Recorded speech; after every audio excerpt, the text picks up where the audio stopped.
Amen. Maraming salamat sa buwan ni Brother Jello and Sister Jack. Talagang malaki ng binawas mo. Amen. Mga kapatid, ayan, wala siguro nang natutulog, no? Mga kapatid, iwan mo na lang pag may natulog po mamaya. Ayan. Handa na po ba tayo mga kapatid makinig sa salita ng Panginoon? Amen. Ayan, ating pong handa ang ating mga sarili, ang ating mga puso, ang ating isipan, na pumasok sa ating puso at isipan ng ating mga maririnig na dadalhin po ng ating lingkod ng Panginoon. Walang iba po hindi ang ating mahal na Pastor Atty. Lindubin Magsilo. Para pagkakulang natin ng mga buwan at tuloy.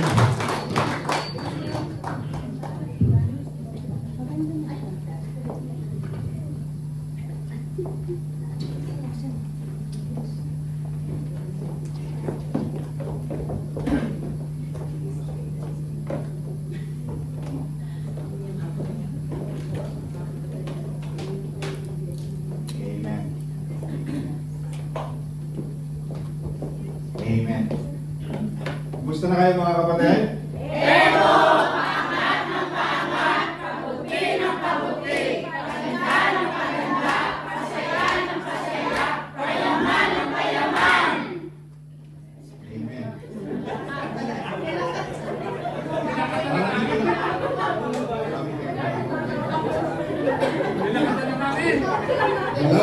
Hello. Parang hindi ka malalinis naman tayo. Ito na, kapatid ha? Kumusta na kayo? Pero, pangat ng pangat, kabuti ng kabuti, paganda ng paganda, pasaya ng pasaya, payaman ng payaman. Tayo lahat, kumusta na kayo mga kapatid? Ito, pangat ng pangat, kabuti ng kabuti, paganda ng paganda, pasaya ng pasaya, payaman ng payaman. Amen. Palaparan natin ang Lord. Hallelujah. Dapat may ganun, may feeling talaga siya. Amen. Our topic for today, when life changes without your permission. Tayo natin manalangin. Maraming salamat Panginoon. As we listen to your word, ingatan mo kami. Baguhin mo po kami. Palakasin mo po kami. Panginoon. And as we leave this place, may we come out filled with your word, inspired by your word, encouraged by your word, cleansed by your word. Maraming salamat Panginoon. Pagpalain mo kami sa aming pakikinig ng iyong mga salita sa hapon ito.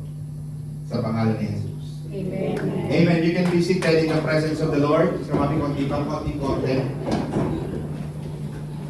Amen. Konti pa siya sa mami. Konti bang. Yan. Medyo huwag naman masyadong malakas.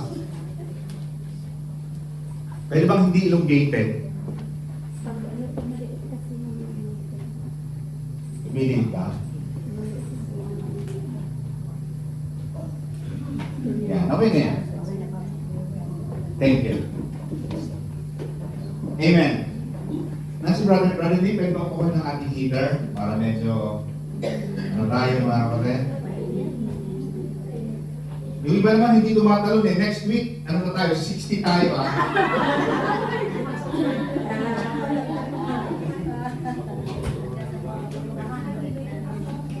Okay.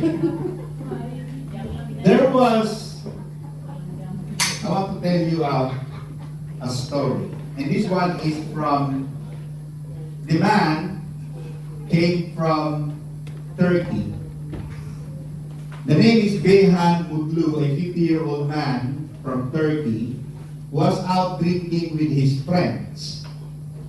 When he wandered off into a forest and did not return. So, itong lalaki ko, si Beyhan from Turkey, he went to a forest but he did not return. Sabi konti-konti, worried. Yung kanyang mga kaibigan ay natakot, nangamba, nag-alala. They called the police. A full search and rescue operation was launched. Meanwhile, Mutlu, the man, has simply fallen asleep in the woods. He woke up around 5 in the morning, 5 a.m., and saw a group searching the forest. And not realizing he was the missing person, he decided to look and join the rescue operation. When the lead in the operation called the name Behan Mutlu, he asked the leader, I am him. When he realized they were searching for him, he said he broke into a cold sweat. After being taken aside for questioning, he told the officer, don't punish me too harshly, officer. My father will kill me. Police gave him a ride home. Some people, we don't realize that we are lost. Few days ago, I was driving. You see, pagka medyo wala akong masyadong ginagawa, pagka minsan medyo may panahon, dinadrive yung mga anak ko, saka si sister me. Para medyo, because of the busyness of work, talagang wala na akong time. And if I don't drive them around or go somewhere else, kasi almost every day. In fact, yesterday, Pastor called me, and he wants me to handle the Italy, like, on a regular basis because of changes to Pastor Saldi's schedule. So talagang walang panahon. Kaya kung siya matabi sa akin, talagang wala akong panahon masyado. And I have to drive them around. And while I was driving towards Richmond, Sister Cecil, we saw a limousine, a pink limousine. And balik na ko natin, no? Oh, okay. We saw a pink limousine and he would say, Dad, can I ask you, on my birthday in October, she said, can we take the limousine? And I said, better you check online how much the limousine on Google. You know how much? It's 2,000, less than 2,000 for 2 hours, almost 1,000 per hour. I'm gonna know! It's 2,000 pounds for 2 hours. Why would you do that? Of course, yes. I may have to save money because we're still in February anyway. Last week, I still have like few months to save. But the problem with most people, the problem with most Filipinos, that's why many Filipinos are poor. Because they give in to the luxury, they give in to the wants, without understanding the implications of this small, wasted money. Alam mo, ginawa ko, Sister Cessna, if I will use that 2,000 pounds in your limousine, alam mo ginawa ko? I will open a bank account, which is, they have an account already. Tapos, baby, magkano na pera ng mga bata? At the moment, we have 20,000 pounds in their bank account. Of course. You have to prepare for your children. On a monthly basis, we don't spend. I said to them, I will buy you what my gift to you. I will buy you more stocks for Apple and Google and Coke, blue chips. That's how rich people think. Are you with me? Rather than putting all the money into something na sabi sa mga ako, not every day of their life we're gonna be here for you. having come, and we are going to be studying this Naomi here. Naomi is a lady because she came from Bethlehem. Bethlehem, if you understand the Greek word, the Hebrew word of Bethlehem, the Bethlehem means the house of bread. And we all know that the Bethlehem is the house of God, where the temple is built. This is where all the religious activities and the rituals and the preachings of the word is happening. That is Bethlehem, the land of peace, the land of plenty, the promised land. You call it that.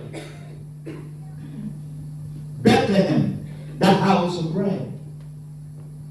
Now, Naomi is a woman, and she has a husband whose name is Elimelech.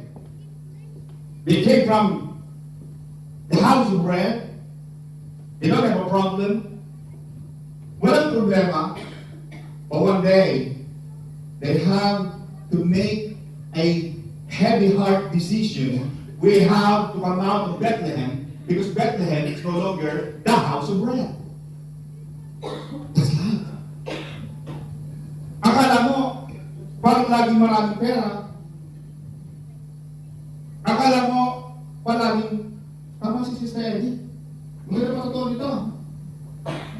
Dumating ang panahon, sabi na lang kayo, dito si Sister Eddie, dito kayo ka. Diba? Yung trabaho, Sister says, kailangan, kaya, yung employer, sinasabi nila, you're a family, but hopefully, you're only as good as they need you. You're only as good as when you have something to give.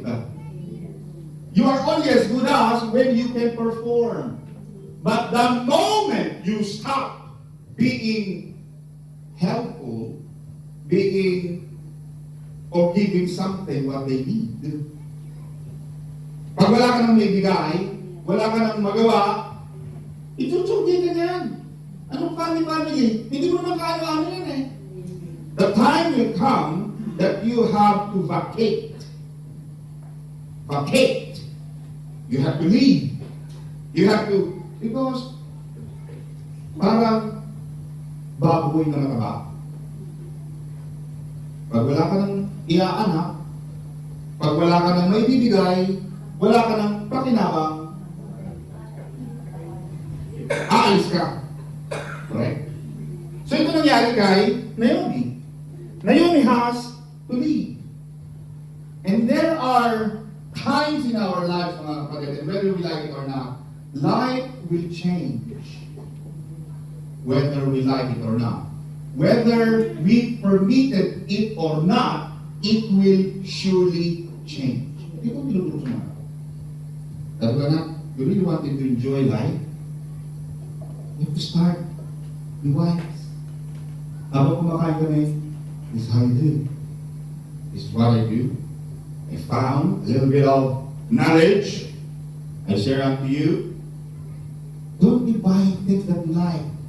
Because if you squander, if you spend so much on something that you want, you will have nothing for something that you need.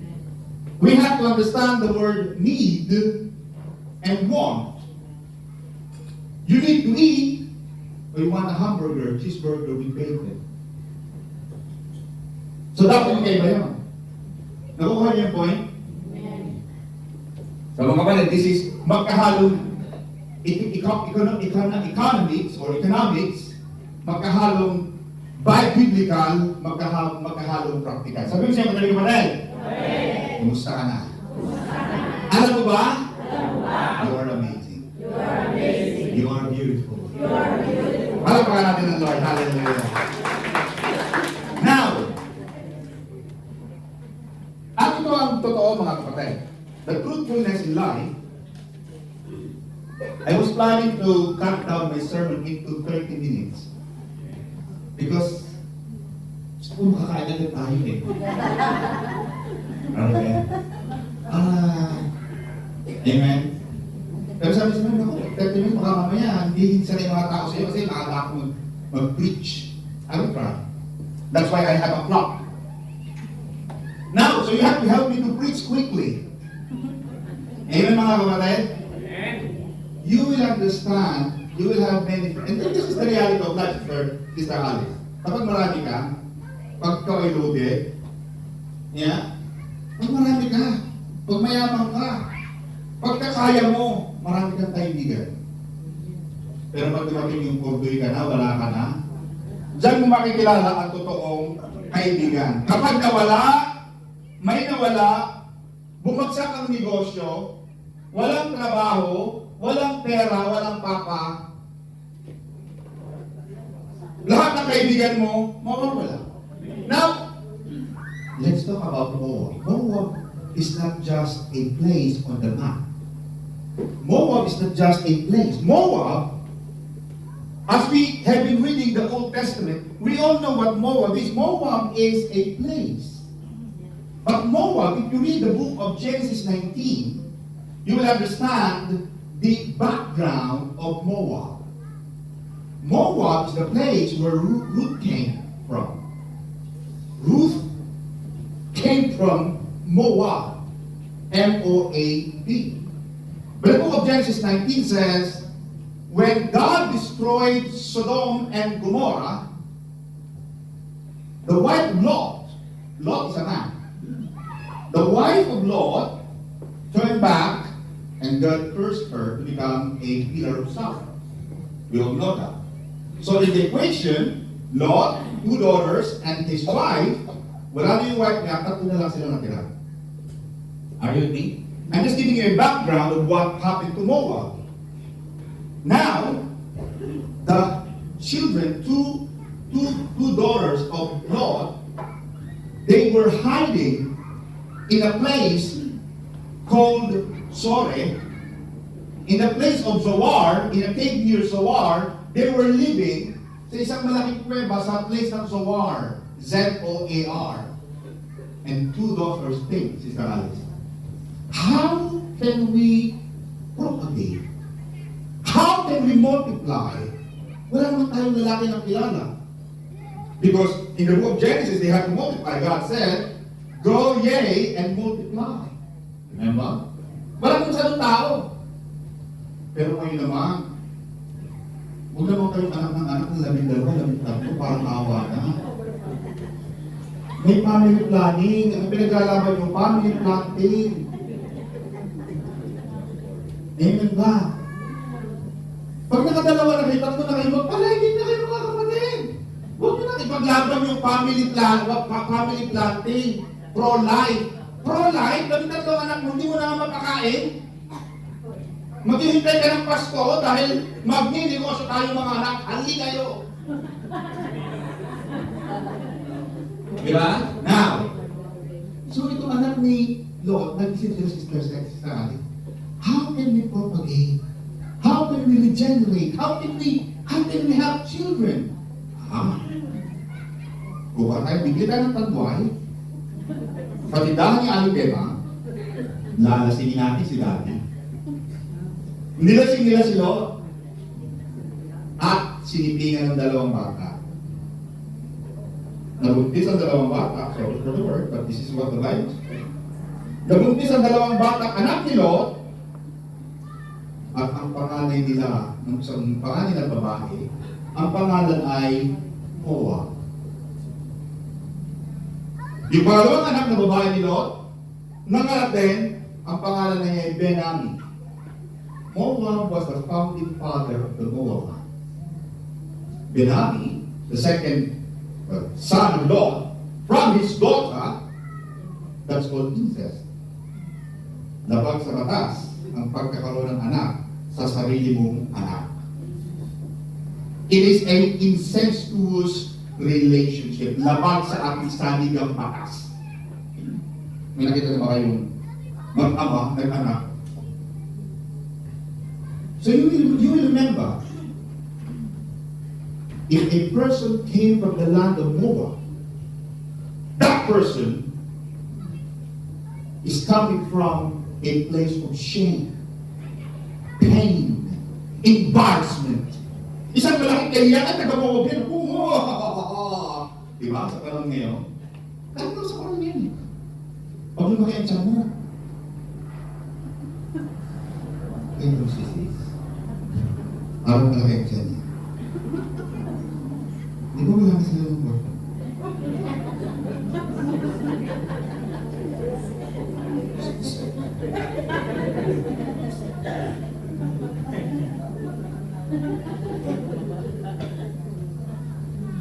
Diba? Kaya huwag ka lalak, huwag ka masyado marami kumain pagka may nakain nandito mga kapatid. Hinay-hinay. Huwag yung pinuha mo ng lahat. Ano ba? Ay, parang puto kay brownie. Wala ka namang aso ah. Hindi. Mas ko yung brownie ko. Diba? So imagine Moab, Ruth is coming from a place of Moab, a place of embarrassment. It's a place of pain. So Moab is a place of failures. And there will be times in our lives, mga kapatid, that you and me and everyone is no exception. We go to the place of Moab. We go to a place of pain. We go to a place of failure. We go to a place of embarrassment, of shame. May mga panahon sa buhay natin, whether we like it or not, life will change, whether we permit it or not. Akala mo ba yung lahat ng mga hiwalay dito? Gusto nila makahiwalay sila? Akala mo ba yung kinasala mo yan? Yung mga 1980, kailan kayo kinasal? 1979. Walang sino man nagpakasal, natatayo sa harap ng pare, Rolando Enero. Minamahal mo ba si Sharon Cuneta? Nobody will talk and will say yes till death do us part, for good and for bad, for the better and for worse. Walang tao nag-isip. Mami, pakisan natin door because the door, brother, pakisan natin door. Walang nagsabing gano'n mga kapatid, but we will be in a place na minsan you will be in a place you don't like it to be there. You don't permit it to be there, but you are going to be there anyway. Kaya mahirap mamusga sa tao. Ayan. Iwanan niya ng asawa eh. The question is, do not judge others simply because you don't know the full story. Mahirap mamusga sa tao. Ang alam lang, divorsyada. Ang alam mo lang, abandonada. Ang alam mo lang, iniwanan. But do we know the full length of the story? For us to be in that position? No. And we will be in that kind of life. Minsan nasa Moab tayo, whether we like it or not. But let me tell you this. Even though you are in a place of Moab, God has something to do. God is doing something. God is doing something. God is doing something. God is doing something good. May ginagawa ang Diyos. May mabuting bagay na ginagawa ang Diyos sa buhay mo. Palakpakan natin ng Lord. Hallelujah.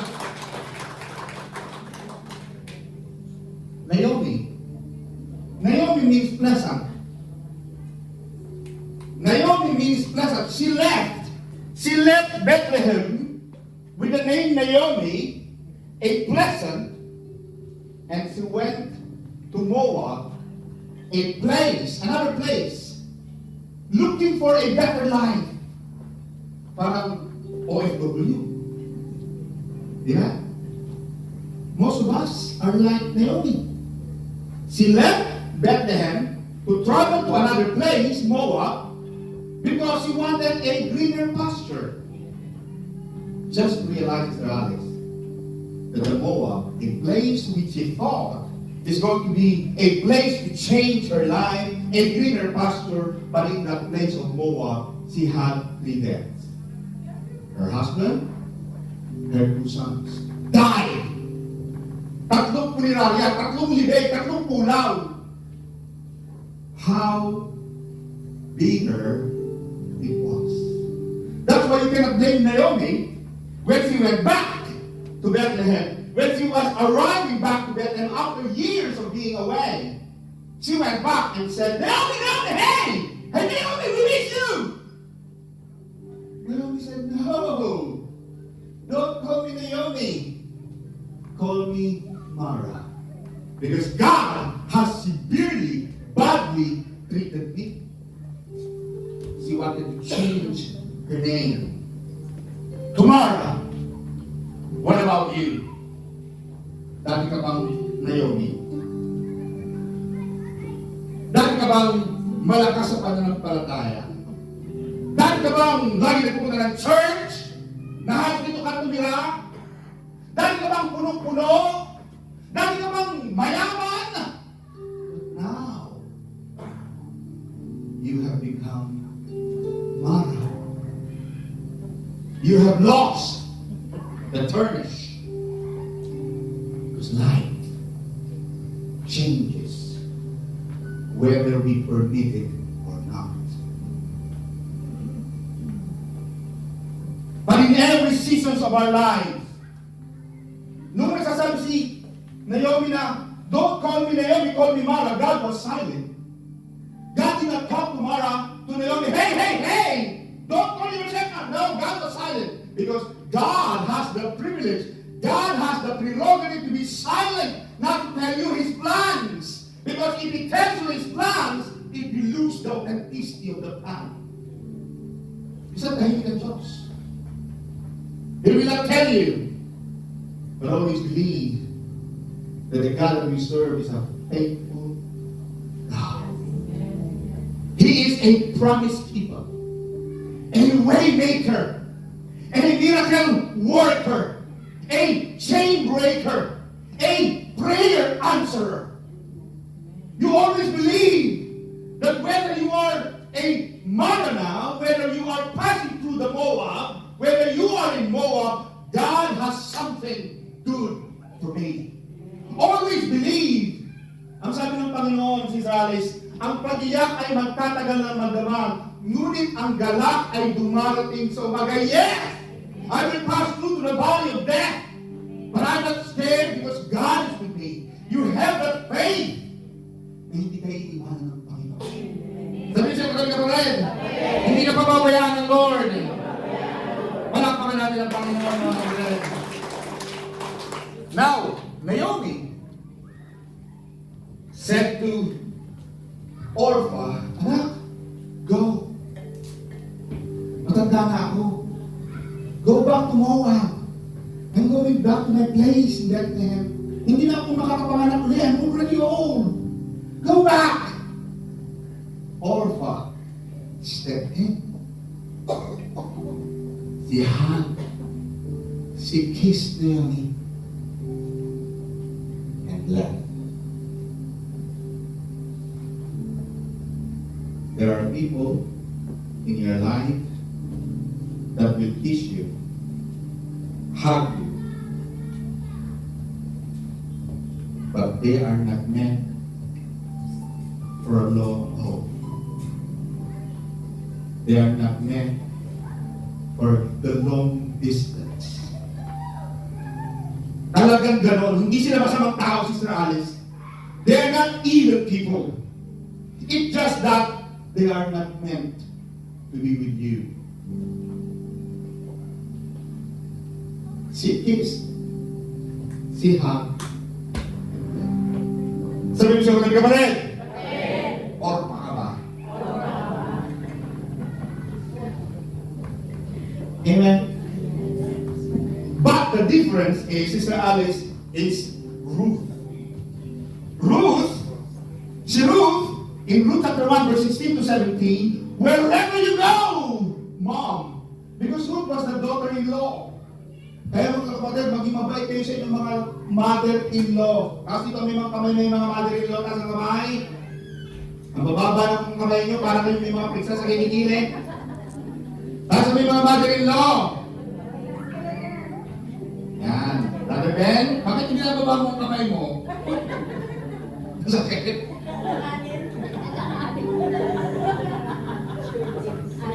Amen? Maging mabait kayo sa inyong mga biyanan. Amen ba mga kapatid? Now, Ruth, in the book of Ruth chapter 1 verse 16 to 17, wherever you go, I will go.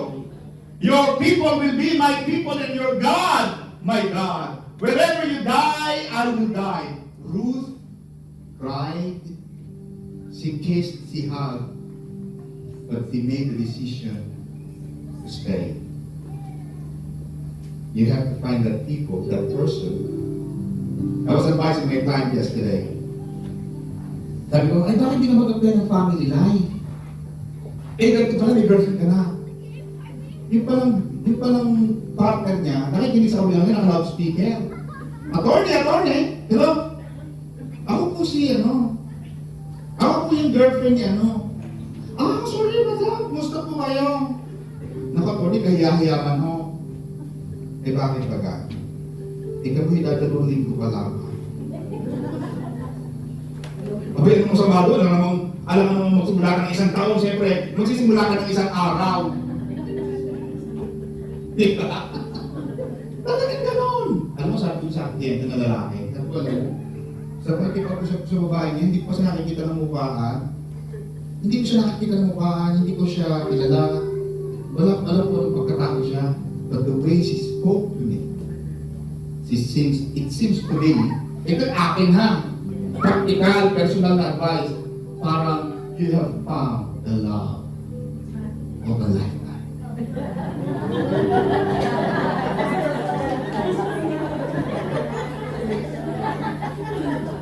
Kasi minsan mahirap maghanap ng the Bible is very clear on that, Sister Dr. Rachel, that it's hard. Who can find a virtuous woman? They are hard to find. They are rare as a gold, as a ruby.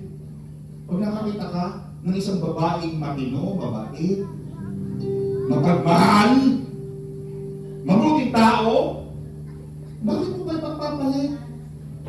Yan na! Wala kang hahanapin pa! Amen ba? Mahirap maghanap ng mga taong magiging tapat sa iyo. At ito sabi ko sa kanya, sabi ko, di nagising ako di natulog ako kagabi. Pagising na rin natin, tinibig ko sa akin. Hi. Further to our communication, please take care of you. Mahirap maghanap ng taong tapat. At pag may nakita mo na ang taong tapat at mabuti sa iyo, abay, huwag mo nang lolokohin naman. Amen ba? Sabi ko sa mga kapatid, maging tapat tayo. Walang pa natin ang Lord. Hallelujah. At ang nakakatuwa, Sister Eddie, ang nakakatuwa kay Ruth. Sister Alice, ang nakakatuwa kay Ruth. Ruth stayed with Naomi even when and if Naomi has nothing. Sabi niya, bakit ito sumama sa akin? Ibang bansa na to. Hello? Don't come to me, I'm nothing to offer you! Go! Ruth said, no, Mom, I want to be with you. I want to be with you. Whenever you die, I will die. Whoever will be your God will be my God. Talagang niyakap niya. Ruth stayed even without the benefit. Kasi may mga taong mananatili sa'yo dahil may makukuha sa'yo. They like your hands.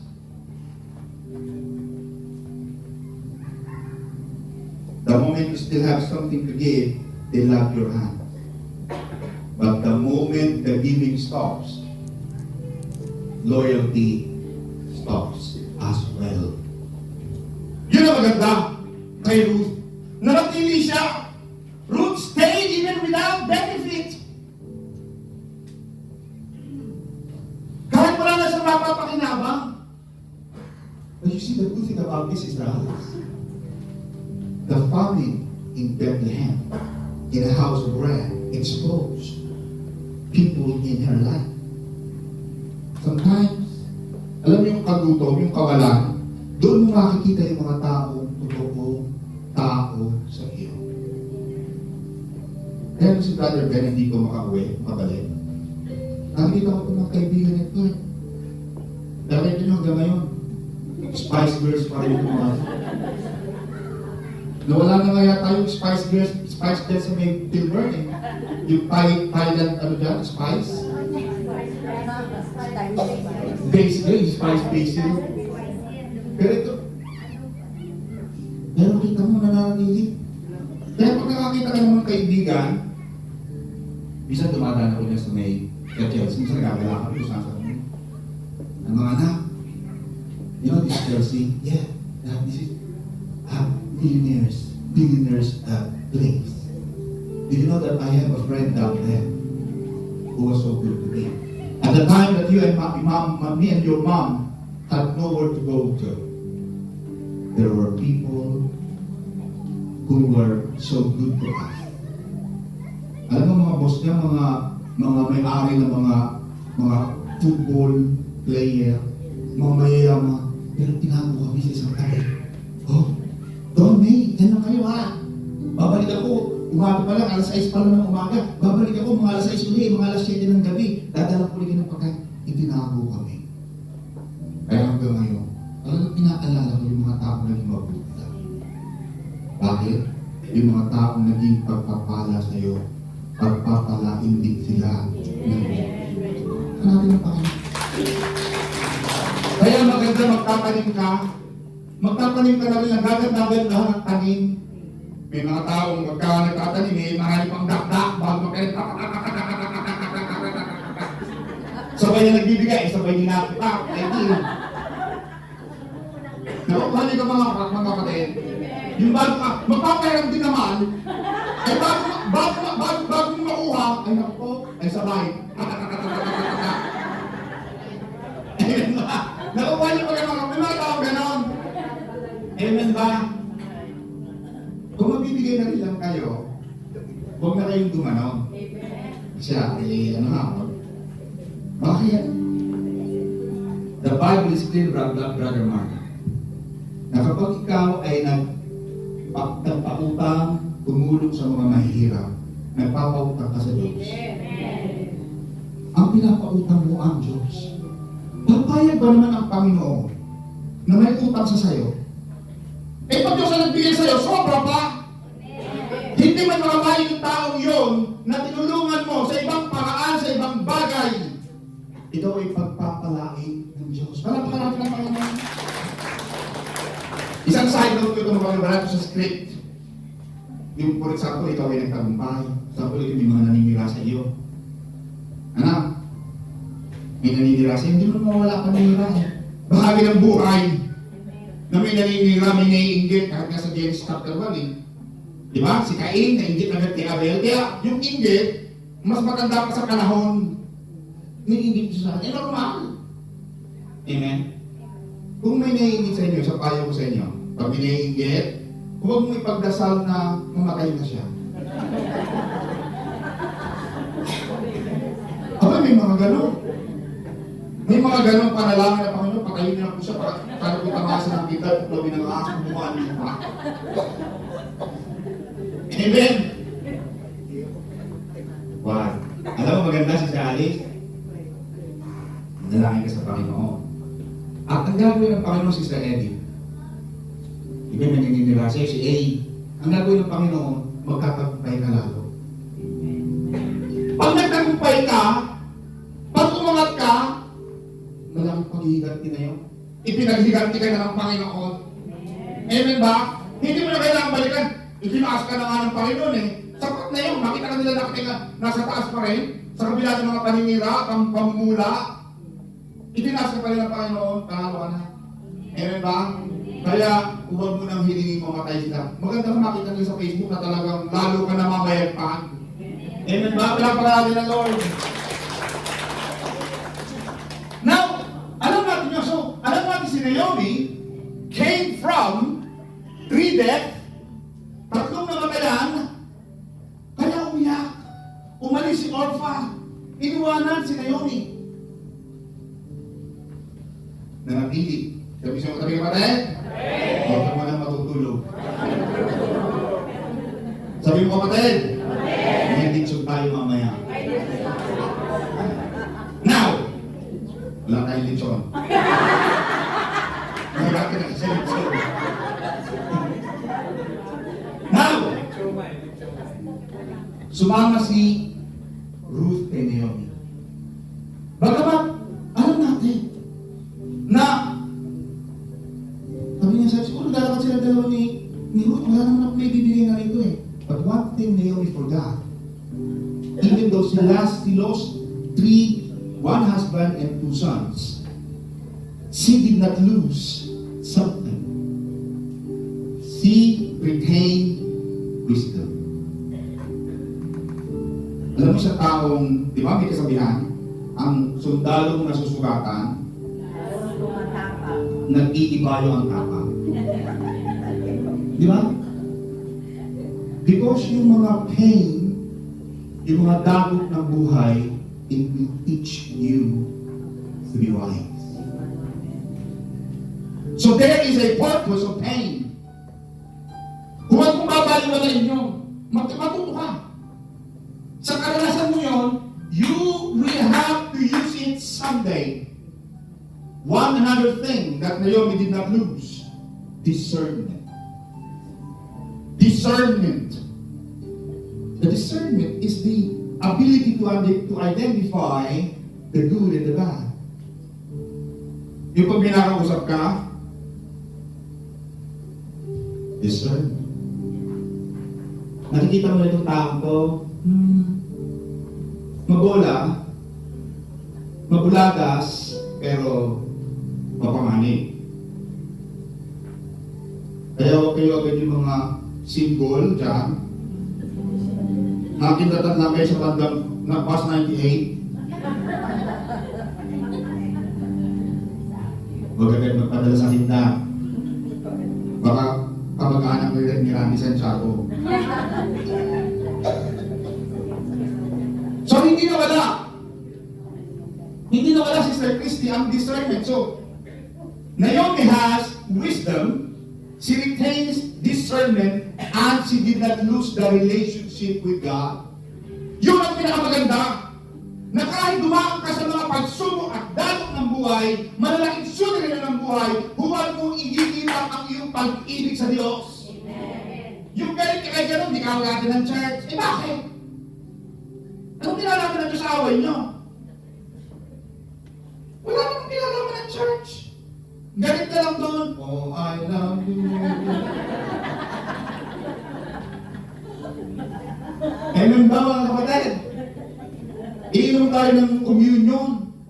Ang sabi ng Panginoon, gawin ninyo ito bilang pag-alaala sa akin. Yung communion mga kapatid, hindi lang yung hindi ko merienda. Yung kakain tayo, kakain tayo. Pati communion, hindi mo pinatakas.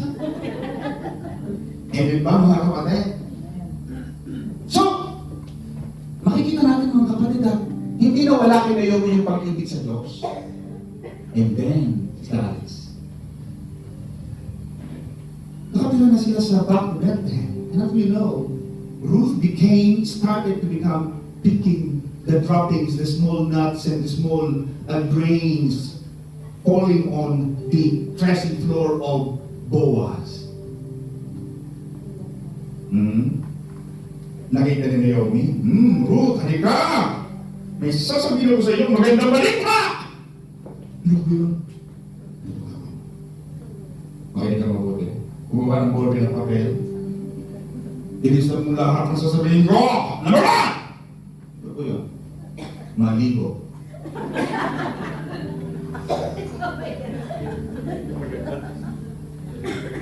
Kailangan niya magpaganda.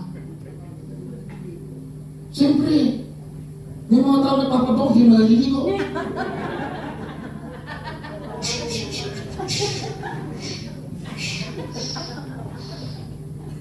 Naku, pagdating mo parang pinaghalong di mo alam. Bango at baho. Ano kung pinaghalong yung bango at baho? Ang labas mabaho pa rin eh.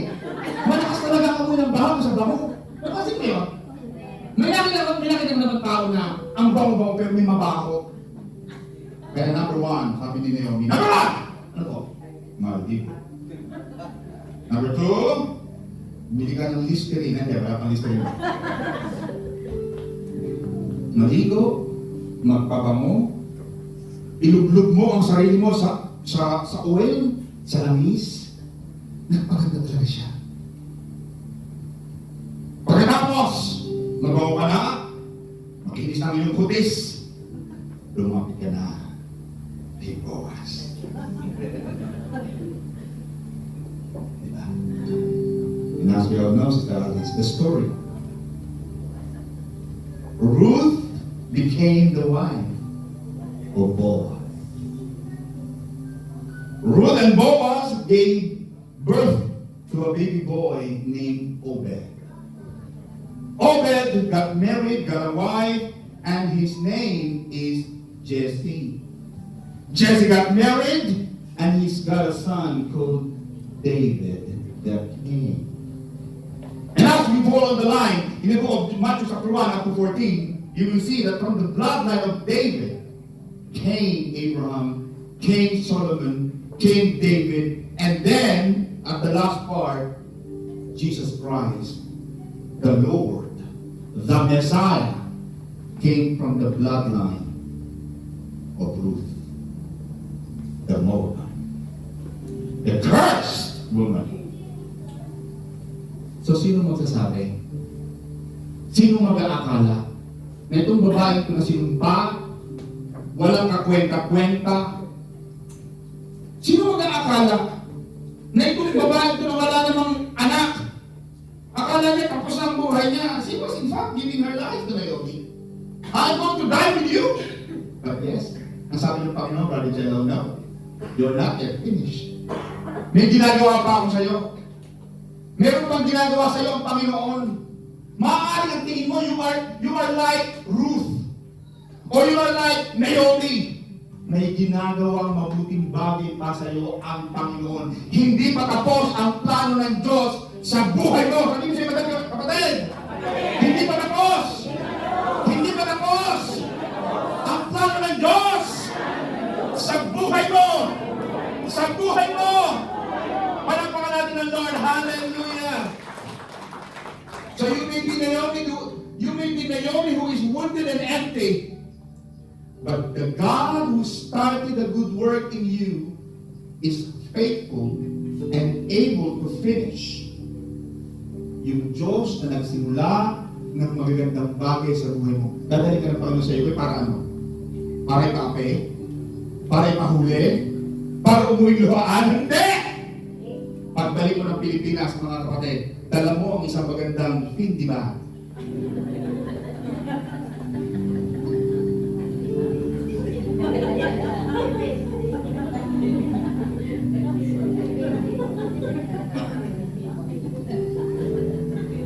Amen. Pag umuwi ka sa Pilipinas, kapatid, makikita ng mga tao doon na ikaw ay isang taong pinagpala. Yan ang pinakasarap. Because you are, something is in you, you are created in the image and likeness of God. You are destined for greatness. You are destined for greatness. You are created to be great. You are marked for distinction. You are not going back to your grave na parang live and let die. Na parang walang nangyari sa buhay mo, no. Before you go back there, may ginagawa ko. Hindi ko sabi ng Panginoon sa Jeremiah 29:11, for I know the plans I have for you. So God knows the plans He has for you. Ginagawa ko, Panginoon. Akala mo yung mga orphan, let them go. Sabi ko siya, pati, let them go. Let them go. Yung mga orphan, let them go. Let them go. Amen. Yan. Huwag lang iyak ng iyak. Kaya ka na tama na yun. Yung orphan, isang iyakan lang, tapos na. Kasi dito lang siya eh. But there will be Ruth who will stay. At yung Ruth na yun, magiging kasama mo yun for the rest of their life. And some of you may be in the land of Moab. You may be in the land of pain. in a land of embarrassment, in a land of shame, in a land of compromise, because Moab is a compromise. The two little girls compromised their dignity because they thought they can do something. And then they ended up Moab. You know that the second son of Lot from the second daughter, you understand? The name is Benami. B-E-N underscore or dash A-M-M-I. Benami. Benami was the founding father of the Ammonites. You see? One mistake. One night. It infected the bloodline. You may be in the land of Moab. You may not understand why, how could this end. Pero kung lagi ang aking style is, Pastor Tom, no, I believer ako. Hindi mo pwedeng takot. Tinabi ko ito, no. No. Pwede mo sa akin, Pastor. Every time you are afraid, get the Bible. Get the Bible. Teach your Bible. Talk to the Bible. And read the Bible. And pray. Because the God that we serve, for the last, we're going to be celebrating 46 years in the ministry this time, this 2026. The God that we serve is a big God. Hindi tayo pinabayaan. Kaya pag naku, ganto. Tumawag yung bangko namin. It's kami, no? I am made on. I'm the bank manager of. You are going to be paying this. Sabi ko, baby. No, babayaran na natin ganito. Not yet. Philippians 4:19. But my God shall supply all my needs according to His riches and glory by Christ Jesus. Pagkasama mo ang Diyos, hindi ka mabibigo. Amen. Amen ba? Pagkasama mo ang Panginoon, hindi ka iiwanan ni Lord. Sabihin siya mo na naman, hindi ka iiwanan ni Lord. Iiwanan ka ni Oprah. Sabi mo, iiwanan ka ni Oprah. Pero hindi ka iiwanan ni Lord. Now, last, iba mo yung Oprah. Oprah! Bakit Oprah dito? Oprah. Now, tapos na ako mga kapatid. Now, ito mga kapatid ang final natin. As we know, Ruth, Naomi, Ruth, and Orpha, they went to Moab. The God who allowed you to go to Moab will be the same God who will take you from Moab and bring you back to Bethlehem. Babalik ka ng Lord sa land, to the house of bread. Ang aalalahanin na lamang si Sir Eddie, yung mga tao ng paghihirap. But the Bible is clear, Brother Jello, that the sufferings that you have had is not enough to outweigh the blessing of God. Amen. Pag naranasan, parang yung mga nanay na nanganak, di ba? Sa pala, first time ito mga anak. Maranasan mo ang hirap. May mga taong, Deno! Deno! Deno! Karding! Karding! Karding! Walang ka! Eh, sobrang sakit. Tama? Yung mga nanganganak, sino rito na nanganak? Nasa kamay. Sino rin yung madaling mga anak, yung parang, may mga ganun eh. Doktora, may mga ganun, di ba yung madaling mga anak, yung parang, mabilis lang. Radyo doon po, bigyan mo pa na siya sa pastor. Madali pa lang mga anak ito eh. Madali ka lang mga anak, di ba? Sino rin yung nahinahirap ang mga anak? Super hirap. Di ba? Sister Edna, Brother Ben, sama ng panganak. Si Sister May, kaya makita si Sister Jewel, hindi siya nag-ano kasi may mga balot siya dito. Pero Sister May, masabi ko lang ito, halos ilang araw eh. 3 araw siyang nagliligo. Kung ano nang pinayon sa kanya, yung lapin gas. Sabi ko, bibila ko sa Caltex ng gas, ipamalang ko sa kanya. Iba pala. Kung ano na, yung inintubate na siya, hindi pala lumatak sa Jewel. Kaya lumabas siya, halos 2 to 3 days na, may mga balot na siya. Ang hirap. Super sumpa niya talaga ako. Kaya si Chelsea na, sumisigaw na naman ako, sabi ko, uuwi na ako, hindi na ako. Kasi hirap talaga yung mga anak. Ibang mga anak, ayaw ko kasi nahihirapan ang pamilya ko eh. Maaari ako na lang, alam mo yun. Bakit ko sabi ni Brother Jen? The moment makita ni Sister May, si Jewel, the pain is gone. Because the baby is there. The prize, the reward is there. You may have had sufferings going to the land of Moab. Maaaring dumaan ka sa Moab. Maaaring nanatili ka sa Moab ng maraming taon. Pero ibabalik ka ng Panginoon sa Bethlehem. At hindi mo na muling maaalala pa yung mga kahirapan na iyong naranasan sa Moab, because God will bring you back to the land of plenty. Palagpakan natin, Lord, na natin kumain mga kapatid. Salamat sa Panginoon.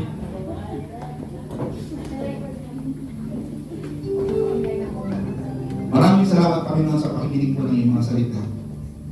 We thank you for the opportunity and the privilege. Salamat, Panginoon, sa pagkakataon na binigyan mo po sa iyong mga pamilya na makapagturo na yung mga salita. Bring us back to the land of promise, to the house of bread, to the Bethlehem.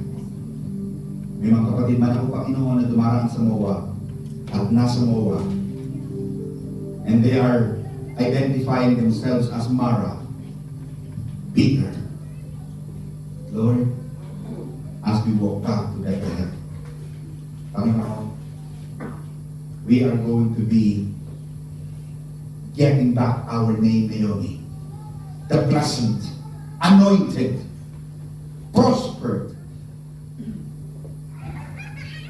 Maraming salamat, Panginoon. Pinabalik namin sa iyo ang lahat ng kapurihan,